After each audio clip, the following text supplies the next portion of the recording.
बिस्मिल्लाहिर्रहमानिर्रहीम। अस्सलाम वालेकुम। प्रोग्राम डिबेट रूम में खुशामदीद। मैं उसामा जाहिद हूँ। नाज़रीन, दो टॉपिक्स पे आज बात करेंगे। एक तो जियो जंग ग्रुप के ख़िलाफ़ तहरीक लब्बैक पाकिस्तान का एलामिया जारी हो चुका है, और दूसरा हम बात करेंगे जो रूस और यूक्रेन की सूरत हाल है, वो भी इस वक्त इंतहाई कशीदा हो चुकी है। सबसे पहले हम प्रोग्राम में बात कर लेते हैं तहरीक लब्बैक पाकिस्तान के मुल्क गिर एहतजाज के हवाले से। तहरीक लब्बैक पाकिस्तान के जो अरकान शुरा हैं, उनकी एक इजलास हुआ है। उस इजलास में किस किस ने शिरकत की है, ये सवालात दोस्त पूछ रहे हैं। जो अरकान शुरा गिरफ़्तार नहीं हैं, ये उनके दरमियान जो है ये इजलास हुआ है। जो गिरफ़्तार हैं उन कायदीन में हाफ़िज़ अनस हुसैन रिज़वी साहब, सैयद पीर ज़हीरुल हसन शाह साहब, ग़ुलाम अब्बास फैज़ी साहब, रिज़वान अहमद सैफ़ी साहब और इलामा फ़ारूक अल हसन साहब जो हैं ये अरेस्ट हैं। और दीगर तमाम जो अरकान शुरा हैं वो इस वक्त गिरफ़्तार नहीं हैं। ये इन तमाम के दरमियान जो है ये इजलास हुआ है। इस हवाले से तहरीक लब्बैक पाकिस्तान ने फ़ाइनल एलामिया जारी किया है। उसके जो नकात हैं वो आपके सामने मैं रख देता हूँ। मरकज़ी मजलिस शुरा के आम इजलास के बाद रुकने मजलिस शुरा पीर सैयद सरवर शाह सैफ़ी ने एलामिया जो है वो जारी किया। तहरीक लब्बैक पाकिस्तान ने जियो न्यूज़ के माज़रतनामे को मुनाफ़िकाना और एक ढोंग करार दे दिया है। TLP ने जियो न्यूज़ की बदतरीन जसारत को एक सोची समझी बाकायदा मनसूबाबंद मुनज़्ज़म मुजरमाना साजिश करार दिया है। TLP ने अवामुन्नास से जियो न्यूज़ का मुकम्मल बाइकआउट करने की अपील भी की है।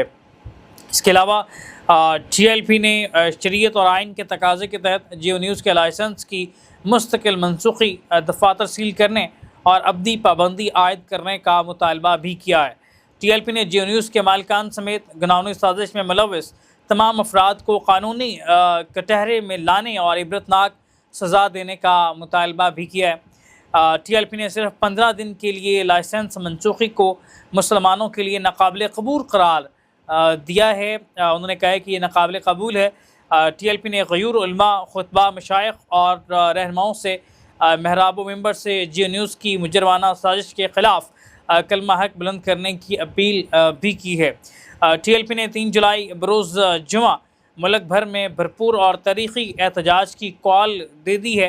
TLP ने आखिरी सांस तक नामूस रिसालत और इज़्ज़त रसूल पर पहरा देने का अज़म का इजहार किया। जियो न्यूज़ पर खाकों के इशात के हवाले से जो इजलास है, इस हवाले से जो उनके इस वक्त एहतजाज होंगे ये मुल्क भर में हैं।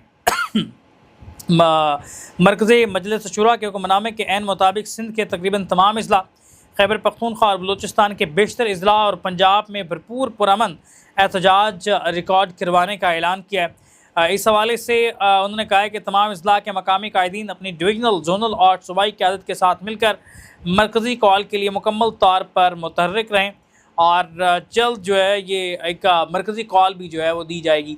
इस हवाले से मुल्क भर में जो एहतजाजी मुज़ाहरों के हवाले से जो हमारे पास अपडेट्स हैं कि कहाँ कहाँ पे एहतजाज जो हैं ये किए जाएंगे।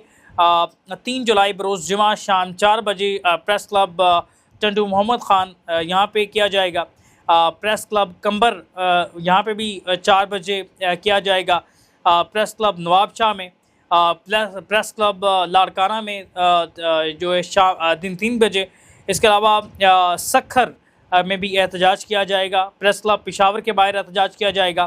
प्रेस क्लब हैदराबाद के बाहर एहतजाज किया जाएगा। प्रेस क्लब कराची के बाहर एहतजाज किया जाएगा। इसके अलावा प्रेस क्लब एबटाबाद के बाद जो है वो एहतजाज किया जाएगा। प्रेस क्लब जैकबाबाद के बाहर भी 3 जुलाई दिन 3 बजे एहतजाज किया जाएगा। चकदरा प्रेस क्लब के बाहर भी एहतजाज किया जाएगा। इसके अलावा बलूचिस्तान में ज़िला नसीराबाद में एहतजाज किया जाएगा।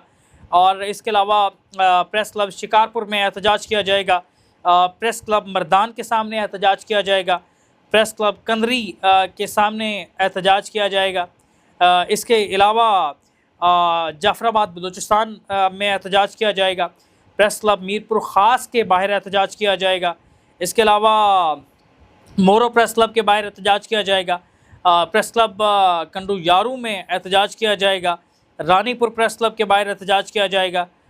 इसके अलावा प्रेस क्लब टाउन भरिया रोड जो है उधर एहतजाज किया जाएगा। और इसके अलावा जो हमारे पास अपडेट्स हैं, प्रेस क्लब ओस्ता मोहम्मद में एहतजाज किया जाएगा। ये हमारे पास अपडेट्स हैं। और इसके अलावा जो हमारे पास अपडेट्स हैं वो भी आपके सामने रख सकते हैं। प्रेस क्लब डेरा अला यार में एहतजाज किया जाएगा बलूचिस्तान में। और इसके अलावा जो हमारे पास मज़ीद अपडेट्स हैं, लाहौर के हवाले से भी बताया जा रहा है कि लाहौर में भी एहतजाज किया जाएगा। इसके अलावा जो हमारे पास जो तहरीक लब्बैक पाकिस्तान के एहतजाज के हवाले से है, सक्खर में भी एहतजाज है। और इसके अलावा इसके अलावा एहतजाज बताया जा रहा है, जो हमारे पास मज़ीद अपडेट्स हैं उसमें लाहौर के हवाले से भी है कि यहाँ पे भी एहतजाज किया जाएगा। ये तकरीबन पाकिस्तान भर में एहतजाज बनते हैं। और तहरीक लब्बैक पाकिस्तान तमाम अज़ला में जो तमाम इलाके बताए गए हैं, इसके अलावा और भी इलाके होंगे जो हमारे पास अपडेट्स हैं वो यही हैं। इसके अलावा तमाम इलाकों में मुख्तलिफ़ प्रेस क्लब के बाहर एहतजाज की ये कॉल दी गई है। ये तहरीक लब्बैक पाकिस्तान की इसको धुआंधार वापसी करार दिया जा रहा है। इतनी कुर्बानियाँ, इतने क्रैकडाउन, मरकज़ी टीम ना होने के बावजूद भी मुल्कगीर ऐसे एहतजाज की पुरअमन एहतजाज की कॉल देना ये एक शॉक्ड है। और दीगर पॉलिटिकल पार्टीज़ भी इस हवाले से जो है सोचो विचार कर रही हैं। बहुत सारे दोस्त अहबाब जो है वो सवाल कर रहे हैं कि दीगर मजहबी सियासी जमातों ने जियो न्यूज़ के हवाले से कोई मजबूत स्टैंस नहीं लिया, तहरीक लब्बैक पाकिस्तान ही क्यों ले रही है। मेरी ज़ाती राय है, जो दीगर पॉलिटिकल पार्टीज़ हैं, जमीयत उलमा इस्लाम है, जमात इस्लामी है, वो दीगर शायद में भी इस वजह से खौफज़दा हैं कि कहीं जियो न्यूज़ उनकी कवरेज पर पाबंदी ना लगा दे और उनकी कवरेज बंद हो जाएगी। तो हो सकता है कि इस वजह से भी वो जियो न्यूज़ के ख़िलाफ़ खुल के नहीं बोल पा रहे। लेकिन बहरहाल इस हवाले से तहरीक लब्बैक पाकिस्तान ने बड़ा मजबूत स्टैंस लेते हुए मुल्क भर में एहतजाज की कॉल दे दी है। साथ ही उन्होंने कहा है कि दीगर तमाम जो कायदीन हैं वो इस हवाले से अलर्ट रहें और मरकज़ी कॉल किसी भी वक्त जो है वो दी जा सकती है। इसके अलावा हम बात करेंगे रूस और यूक्रेन के इशू पे। रात भर ये ख़दशा ज़ाहिर किया जाता रहा कि हो सकता है कि रूस बहुत बड़ा हमला करे। इस हवाले से जो यूक्रेनी प्रेसिडेंट हैं ज़ेलेंस्की, उन्होंने भी एक ट्वीट किया। उन्होंने कहा, today we have information about another massive Russian strike, we have relevant intelligence data, and immediately after this conversation I am returning to Ukraine. Today I ask our people in Ukraine to be especially careful, stay safe and protect your families. उन्होंने कहा कि मेरे पास intelligence की report है और इस report के मुताबिक रूस बहुत बड़ा हमला की तैयारी कर रहा है, शहरी अपने आप को महफूज बनाएं। इस रिपोर्ट के बाद मैं फ़ौरन वापस यूक्रेन पहुंचा हूं और इसके बाद रूस का हमला शुरू भी हुआ। क्योंकि कल इस हवाले से हम बात कर रहे थे कि रूस के 11 बड़े शहर यूक्रेनी ड्रोन्स की जद में थे और मुसलसल हमले किए जा रहे थे। बहुत सारे सवाल किए जाते हैं कि रूस एक बहुत बड़ी पावर है, साबका सुपर पावर भी रह चुका है, तो वो एक छोटे से मुल्क क्या तो मार क्यों खा रहा है, कोई मैसिव स्ट्राइक क्यों नहीं कर रहा। तो एक बड़ी वजह है क्योंकि यूक्रेन के पीछे पूरा नेटो है और अमेरिका भी कहीं ना कहीं स्टैंड करता है। तो रूस देख रहा है सूरत हाल को और आखिरी हल रूस के पास यही है कि इस जंग को ख़त्म करने के लिए या किसी तरह से इस पर गिरफ्त करने के लिए वो एटम बम फेंक दे। इसके अलावा रूस के पास कोई ऐसा मजबूत पॉइंट है नहीं कि जिसको वो यूज़ कर सके। ये सबसे बड़ा कार्ड है रूस के पास, आखिरी कार्ड यही है कि वो एटम बम फेंक दे और इसके बदले में हो सकता है बरतानिया स्ट्राइक करे बहुत बड़ी मैसिव किस्म की, और हो सकता है कि अमेरिका भी इसमें कूद जाए। तो ये तबाही होनी है, ये आग के पहाड़ यहाँ से बुलंद होने हैं, लेकिन कब होते हैं ये सूरत हाल बड़ी करीब दिखाई दे रही है जो सूरत हाल अभी इस वक्त दिखाई दे रही है। चूँकि कल की कशमकश में अमरीकी 5वीं फ्लीट का हेलीकॉप्टर अमला समेत बहरा अरब में पुरअसरार तौर पर गायब हो गया। और 24 घंटे के तवील ऑपरेशन के बाद 24 घंटे से ज़्यादा ही गुजर गए, एक कारकुन उसमें मिसिंग बताया गया, बाकी कारकुन जो है वो रेस्क्यू कर लिए गए ज़ख्मी हालत में। तो बहरहाल इस सारी सिचुएशन में बरतानिया ने यह भी बयान दिया कि रूस ने यूक्रेन की सिविल आबादी को बड़े पैमाने पर निशाना बनाने की कोशिश की तो यूक्रेन को अकेला नहीं छोड़ें।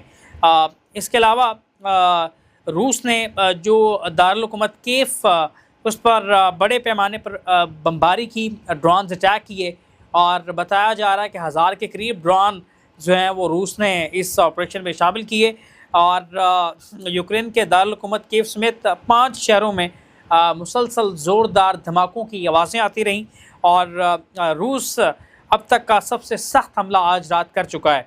और सूरत हाल ऐसी थी कि हमें यह लग रहा था कि मे बी इस सिचुएशन के बाद यूक्रेन ठंडा पड़ जाएगा, लेकिन यूक्रेन ने कहा कि वो रिटेलिएट करेगा और इससे बड़े हमले रूस के दारुल हुकूमत मॉस्को में, इसके अलावा दीगर शहरों के अंदर वो करेगा। पीजन में और सैकी में, तमाम शहरों में बड़े मजबूत हमले जो हैं वो किए गए। सबसे ज़्यादा मॉस्को को हिट किया गया, तो रूस ने भी जवाबी वार करते हुए यूक्रेन के दारुल हुकूमत कीव को ही निशाना बनाया। तो रूस के यूक्रेन पर मुसलसल हमले जारी हैं और दारुल हुकूमत कीव में 20 मकामात पर बमबारी की गई। अब तक 48 अफराद हलाक जबकि दर्जनों लापता बताए जा रहे हैं। यूक्रेन ने कहा है कि आज रात वो जवाबी वार करेगा। तो इसके अलावा रूस के मुताबिक जो रूस फ़ौज ने एक KA-52 एलिगेटर हमला आवर हेलीकॉप्टर जो है वो खो दिया है। यूक्रेनी ज़राए का ये दावा है कि यह हेलीकॉप्टर मुहाज पर कार्रवाई के दौरान मारा गया है और इसी दौरान शाम के दारुल हुकूमत दमिश्क में धमाकों की आवाज़ें भी सुनी गई हैं। ये मिडल ईस्ट की सूरत हाल मज़ीद ख़राब होती दिखाई देती है।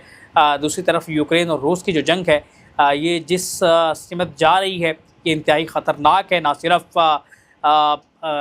जो ममालिक हैं, करीबी ममालिक हैं, बल्कि ख़ित्ते के लिए बल्कि पूरी दुनिया के लिए ये बहुत ख़तरनाक एक लम्हा है। अगर रूस बहुत बड़ा कदम उठाता है तो पूरी दुनिया इस जंग की लपेट में आती दिखाई देती है और ये कोई लंबा अरसा नज़र नहीं आता। जिस तरह कार्रवाइयों में मुसलसल इजाफ़ा हो रहा है महज चंद दिनों के बाद दिखाई देती है कि सूरत हाल इंतहाई गंभीर होती दिखाई दे रही है। इस तमाम सूरत हाल पर बात करते रहेंगे। फ़िलहाल उसामा ज़ाहिद को दीजिए इजाज़त। अल्लाह ने के बाद।